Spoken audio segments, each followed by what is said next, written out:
జై శ్రీరామ్ అందరికి. ఒకసారి పవన్ కళ్యాణ్ గారు ఏదో మాట్లాడారు, అది విందాం. ఆ తర్వాత పొన్నం ప్రభాకర్ గారు కూడా మాట్లాడింది విందాం. పవన్ కళ్యాణ్ ని తెలంగాణకు రాకుండా ఎందుకు అడ్డుకున్నారో కూడా మాట్లాడుకుందాం. మీరెవరైనా నన్ను బెదిరించే వాళ్ళ మీ అయ్యే జాగీరా తెలంగాణ.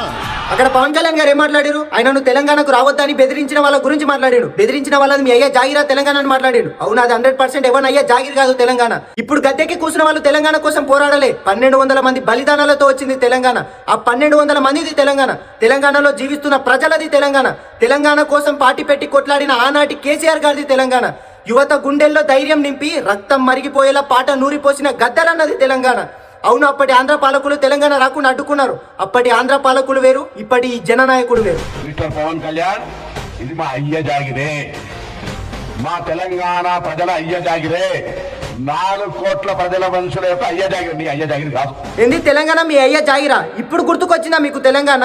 నిన్న మొన్న రైతుల పంటలు కొనలేక నేలపాలైతుంటే ఎక్కడ పోయినరు మీరు? ఏదో పవన్ కళ్యాణ్ గారు 4 మాటలు మాట్లాడదామని తెలంగాణకు వస్తానంటే అతన్ని అడ్డుకుంటున్నారు. ఆ మాటకి వస్తే మీ కాంగ్రెస్ పార్టీ ఎక్కడో ముంబైలో పుట్టింది. మరి తెలంగాణకి మీ కాంగ్రెస్ పార్టీకి ఏంటి సంబంధం? అసలు మీ గాంధీ కుటుంబమే భారతదేశానికి చెందింది కాదు, ఎక్కడో ఇటలీ నుంచి ఇక్కడికి వచ్చింది. మరి ఇక్కడ పోటీ చేయడానికి మీ గాంధీలు ఎవరు?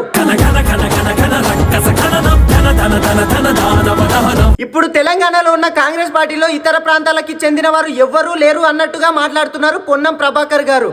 మరి ఇప్పుడు తెలంగాణ కాంగ్రెస్ ఇన్ఛార్జిగా పనిచేసే మీనాక్షి నటరాజన్ గారు ఎవరు? మధ్యప్రదేశ్ కి చెందిన వ్యక్తి కాదా?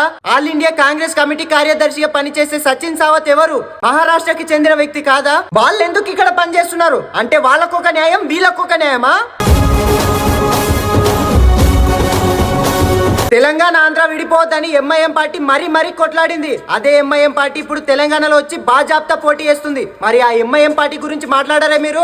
అంటే నోర్లు వస్తలేవా?